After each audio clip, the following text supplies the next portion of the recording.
Hello,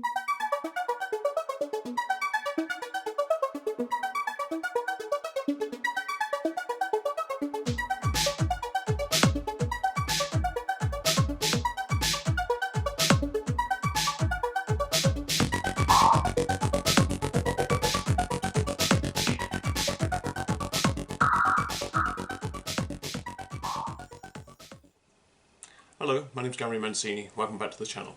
Today we're going to take a look at my collection of cinema movie posters. We're going to start with a look at Walt Disney's 1973 release of Robin Hood.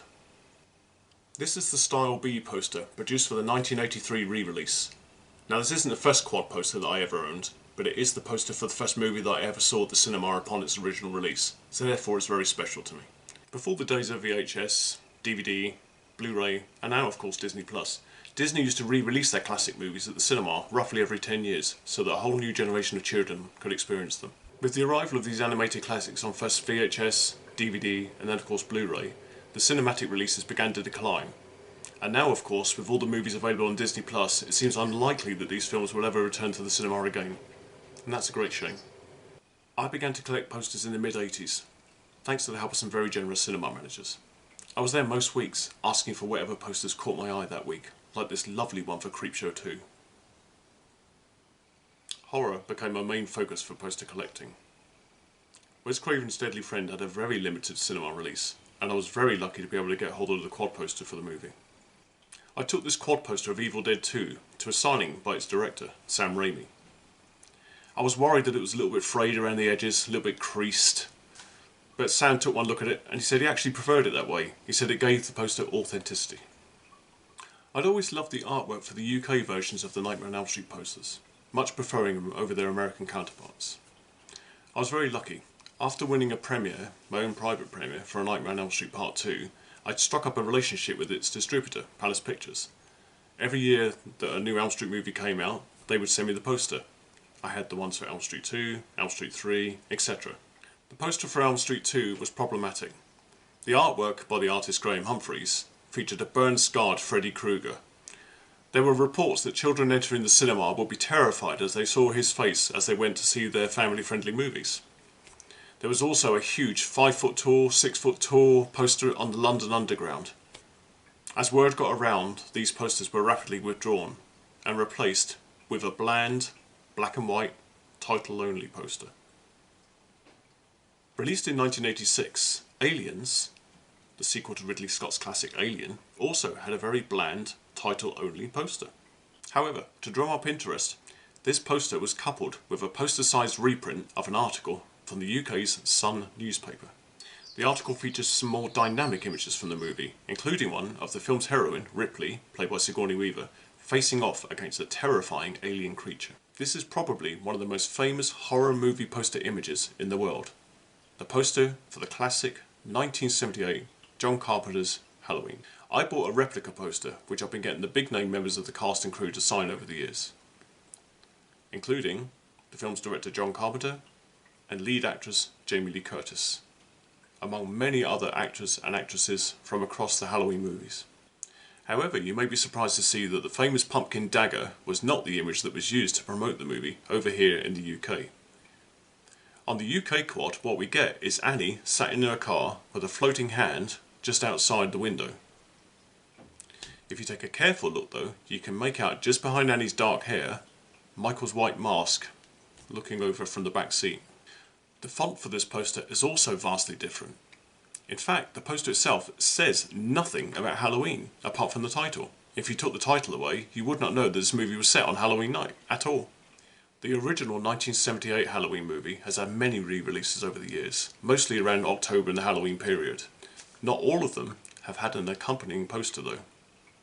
Look at this lovely 2012 orange poster from Park Circus to promote the movie's release then. It's a bit of a strange one because it's not an anniversary poster. I think it was something like 34 years since the movie had been released, and to be honest with you, we don't really celebrate 35 years of anything. So it's a bit of an odd reason for them to produce a poster for this release. This next one, however, was an anniversary release, in celebration of the film's 40th year. To date, there have been no further quad poster releases for the original 1978 movie. Before we leave Halloween behind, I'd like to very quickly mention this 1989 poster for Halloween Fall The Return of Michael Myers. Now you're thinking, hang on a minute, Halloween 4 The Return of Michael Myers was released in 1988, which is true, but we didn't receive it here in the UK until a year later. It played at a very, very limited number of cinemas around the country, and I had to travel to London in order to see the movie on the big screen. While I was there, I knew that the film would be gone within a week, so I asked the cinema manager if they had a spare quad, and luckily for me, they did. I think this is a limited poster, literally because it didn't play at that many cinemas around the UK. A film heavily influenced by John Carpenter's Halloween is of course Wes Craven's 1996 classic Scream. If you take a look at this poster, you'll see it's quite unusual in that it features David Arquette and Skeet Ulrich with images on the poster that are completely different to how they look in the final movie. I've been trying to get this poster signed by main members of the cast. So far I've got Jamie Kennedy, Neve Campbell, Matt Lillard, Skeet Ulrich, but there's a few more to go. Some posters I pick up for their uniqueness as a mark of history. Although this isn't a poster used at the actual royal premiere, it is one mentioning the appearance of the then Prince and Princess of Wales at the event which was due to take place in London's West End on June the 11th of 1984. This unique poster is from August 2013.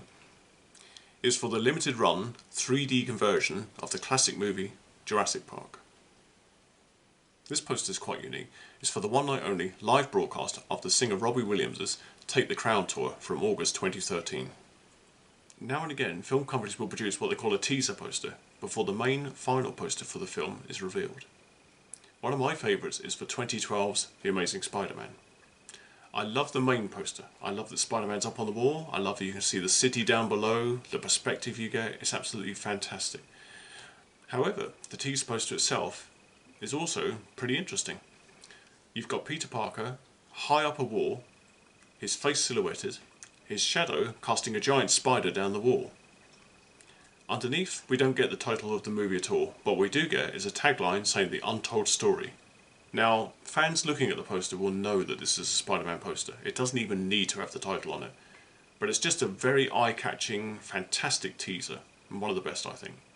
This is the teaser one sheet for Sam Raimi's original 2002 Spider-Man movie.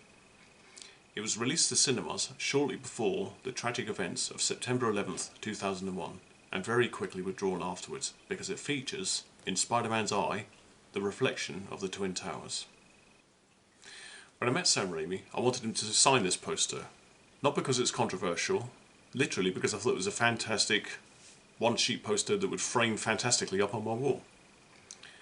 Sam took a look at the poster, saw the Twin Towers in the eye, and politely pushed it back towards me, and he refused to sign it. And I completely understand why. So that left me with one of the other posters I had on me on the day. Unfortunately, this was a quad poster for Spider-Man 2. Now, it's a nice image, it's Spider-Man swinging towards the camera, typical Spider-Man, but getting a quad poster up and framed on the wall, it just doesn't look as nice as a one sheet. So it remains rolled up, stored away, and never been on display. Sometimes studios don't just stop at one poster to promote their movie. This is the teaser quad for 2019's Spider-Man Far From Home. The poster itself is fantastic. It's got a very close-up of Spider-Man's face, he's got some travel stamps on his forehead, you've got some labels from all the various locations in the film. It's a very striking poster. However, it didn't stop there.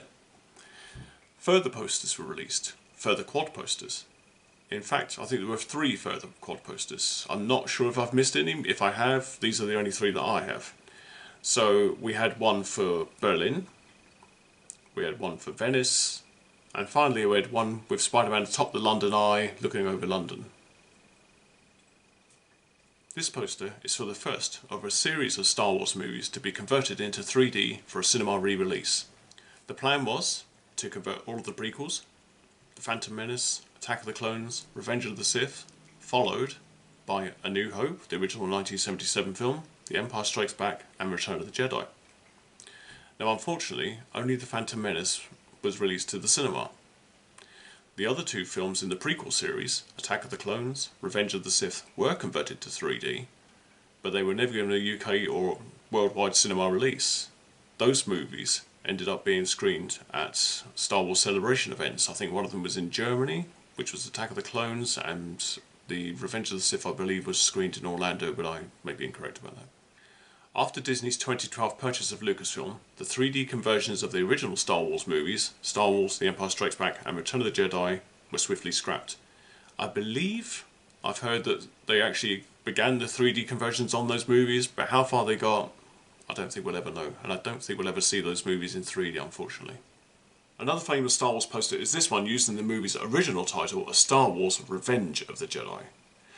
Now, rumour has it that George Lucas thought the Jedi wouldn't seek revenge, and he swiftly changed the name to Return of the Jedi, as you can see featured in this UK teaser poster. The teaser poster itself has similar artwork to the Revenge of the Jedi poster.